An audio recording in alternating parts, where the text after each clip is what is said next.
Hi all. So today we'll be discussing some questions from TCS previous year questions, and the topic would be logical reasoning. So TCS NQT exam in verbal ability in one section under there is reasoning ability and also there is quantitative aptitude. For reasoning ability, there is nearly 20 questions being asked, and for this 20 questions we'll be getting 25 minutes. So today we'll be discussing some of the previous year TCS questions from the topic logical reasoning or reasoning ability, and we are having topics like blood relations, data arrangement, and also direction sense. Okay, so we'll go to the first question, and the first question is you can see, I hope you can see the screen. So we are given some chords, and there are relationship given. Say A is the brother of B, A is the mother of B, and there are notations given. So we have to find out the certain code for the one that is given, and we have to find how was T related to U. So here, as per the question, if you're drawing diagrams, this is a question from blood relation. K $Z, which means that K is the father of Z. Okay, so we are having Z and K is the father of Z. So basically we are representing using male and female like this. This will be our male and this is the female, and this particular denotation shows that they are siblings. If there is a equal to sign in between a female and a male, it shows they are siblings. And ഒരു മെയിലിനും ഒരു ഫീമെയിലിനും ഇടയ്ക്ക് ഇങ്ങനെ ഒരു double headed ആരോ ആണ് കാണിക്കുന്നതെന്നുണ്ടെങ്കിൽ it shows the relationship they are married. And if I'm using a single headed arrow like this, it shows the next generation, which means there is a father, there is a mother, and they are married and they are having two kids. One is a male and the other one is a female. Okay, so this representation used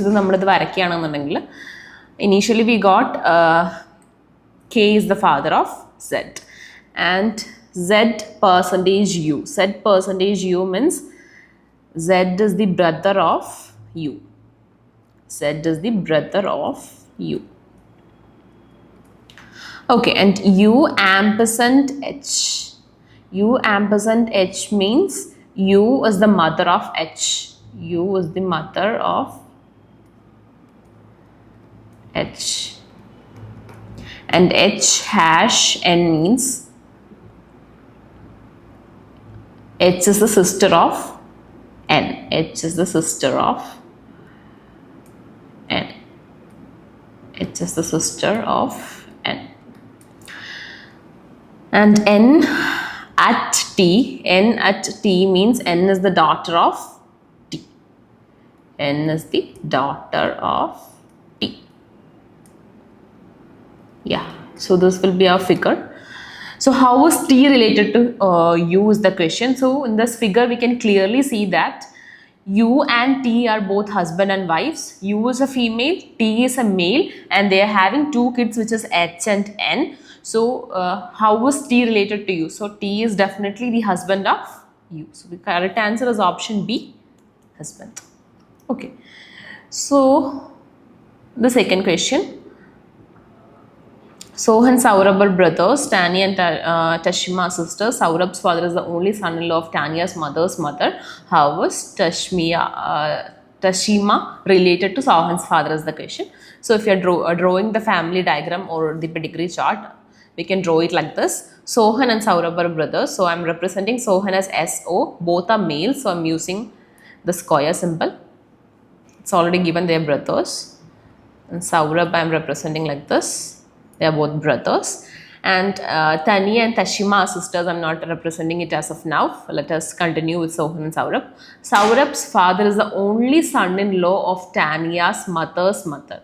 So Saurabh's father is the only son-in-law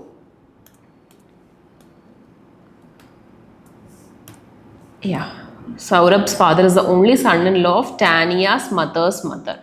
So there is Tanya, I'm representing Tanya like this. Tanya's mother's son-in-law, which means what? Saurabh's father is Tania's father too. They are married. So I can represent Tania like this. So these are both couples. So they are also related. So we are having Tania here.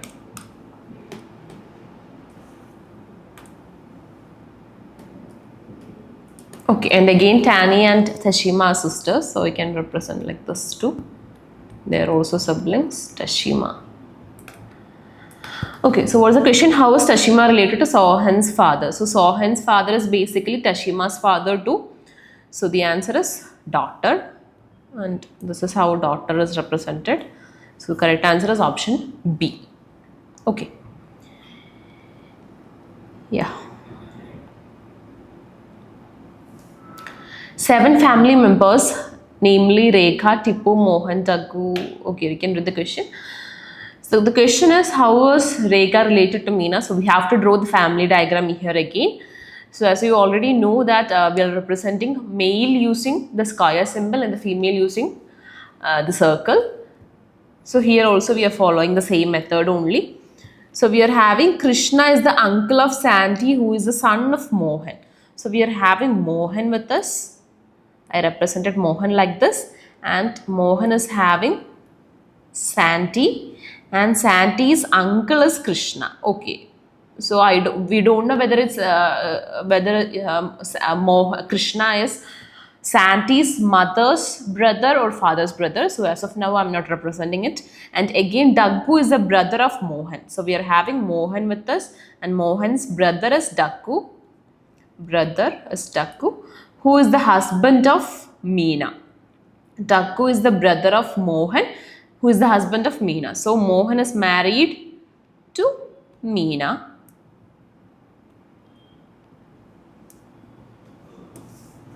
Oh, sorry. We will represent a married couple using double-headed arrows. Yeah. Okay.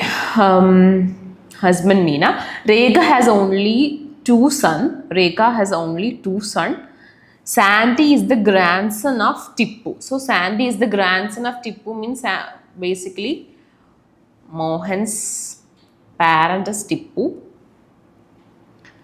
And Rekha is the wife of Tipu means I'll represent it like this. Okay, here we have to represent Tipu using square and Rekha like this. Yeah, okay. And Rekha has only 2 children, which means Rekha is only having 2 children. One is Mohan and the other one is Daggu. So basically, which means Krishna is not Mohan's brother. So Krishna will be Meena's brother only. So I'm representing Krishna like this. Okay. So this is the family diagram. So how is Rekha related to Meena is the question. So Rekha is basically Meena's husband's mother. So Meena's husband's mother will be her mother-in-law. So the correct answer is option A, mother-in-law.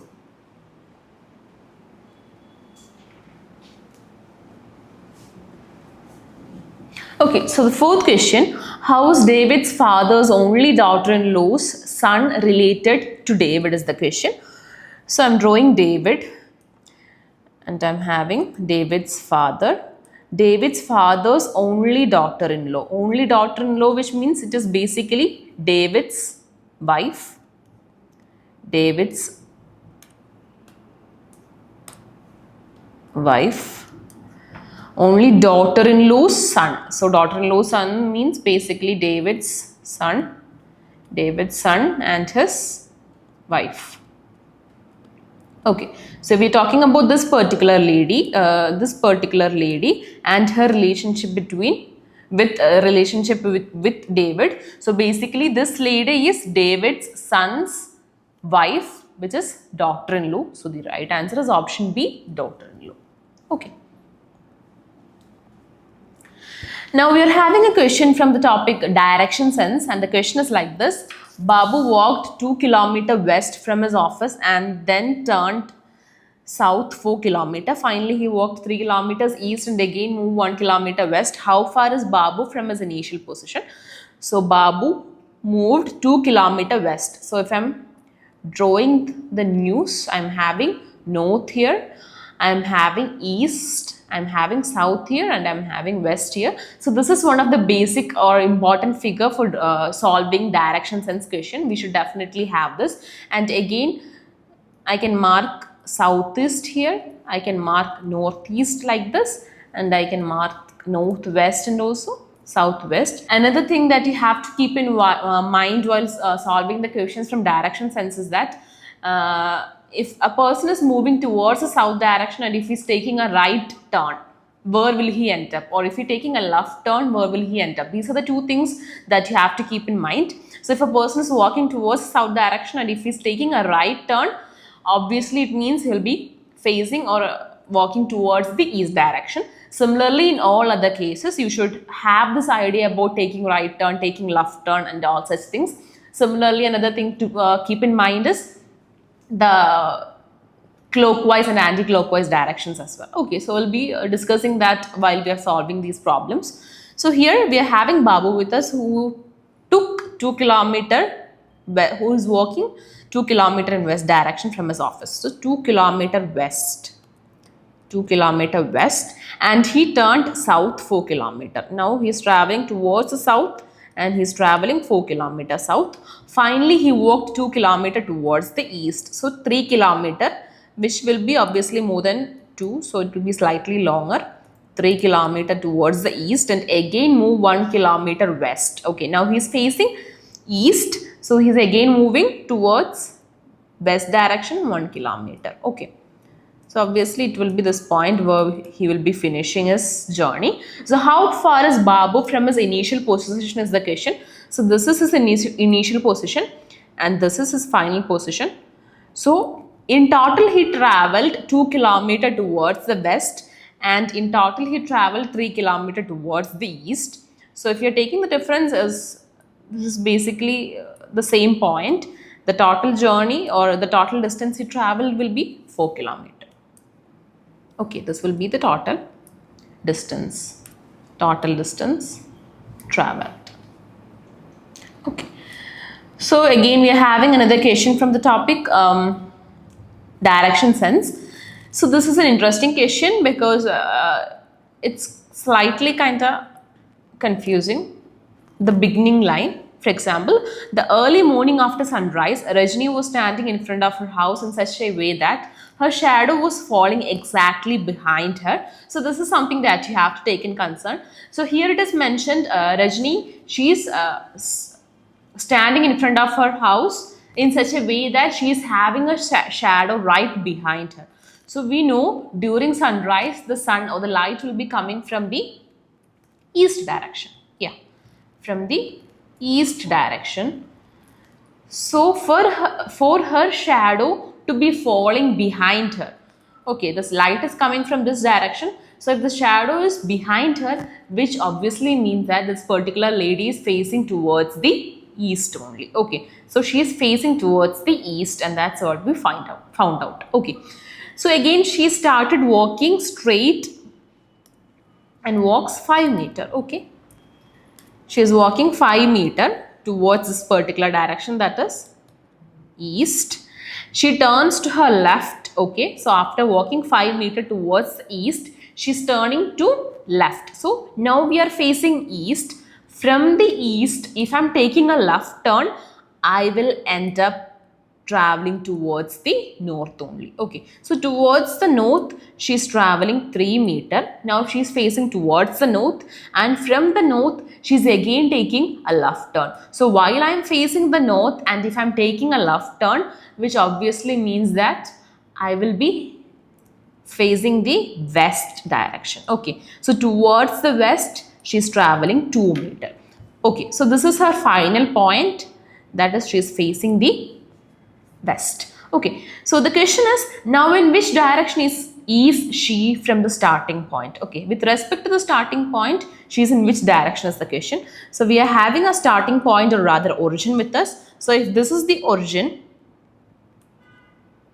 This is the origin and this is the ending point. And if I'm drawing an arrow from the starting point towards the ending point, this is north, this will be east, this will be south, and this will be west. So the direction is, it is northeast direction. So the right answer is option A, northeast. Okay. Okay, now we have a question from the topic seating arrangement, or rather we can call it as data arrangement. And this will basically have sections like circular arrangement, linear arrangement, etc. We'll be looking into a linear arrangement question during this session here. Okay, so we are having 9 persons who are watching a cricket match, seating in a row and facing north. Okay, so they are P, R, S, T, U, V, W and Z. U is third to the right of T and S is third to the left of W. Q is adjacent to W, R is adjacent to T, blah blah blah, so many information is given. So the question is who is sitting at the center of the row. Okay, so we can place these people according to the information that is given. Okay, so if you're considering it, we are having U is third to the right of T. Okay, so U is third to the right of T. So if I'm placing T like this, to the right of T means right in this direction and left in this direction. U is third to the right of T. 1, 2, 3. I can place T like this. I'm taking one more thing because we may have to like consider other chances too. Okay, so and S is third to the left of W. Okay, S is third to the left of W. So W, S is third to the left of W. Q is adjacent to W. Okay, we are having Q which is adjacent to W. So Q can be either here or we can also place Q here. These are the 2 chances for placement of Q. And again we are having R is adjacent to T. Okay, see here we are having 2 options. We have already considered 2 cases. We can either place R like this or you can also place R like this. These are the 2 options as of how we can place R as the adjacent neighbor of T. And again S is to the immediate right of Z. Okay, S is to the immediate right of Z and U is the neighbor of Z and P. Okay, so we are already having U with us. So U is having 2 neighbors, they are both Z and P. So the available options is we can place Z and P like this or also we can place P and Z like this. But it is given S is to the immediate right of Z. If I am marking it like this, if I am marking Z or if I am positioning Z here, I cannot mark already U is here. So it is already given S is to the immediate right of Z. So the immediate right of Z is here only, which is already occupied by the position U. So the available position to place P and Z is like this only. So this is wrong. We cannot place it like this. It will be P here and Z here. Okay, P here and Z here. Okay, so this much is given and Q. Okay, immediate right of Z is S. Okay, so we can place that also.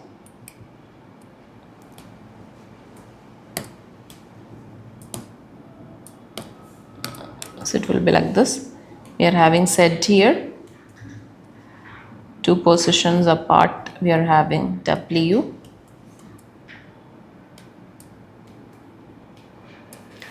Okay, so the total number of people present here is 9. So let me take a count of to select which among these arrangement is right. So here if you are looking in the upper side, 1, 2, 3, 4, 5, 6, 7, 8, 9, 10. Already 10 positions are being occupied, okay, in this case. There are only 9 people, but there are 10 seats. So this won't be possible. And here 1, 2, 3, 4, 5, 6, 7. 1, 2, 3, 4, 5, 6, 7, 8. So I should place Q here in the position 9. So this is the only possible arrangement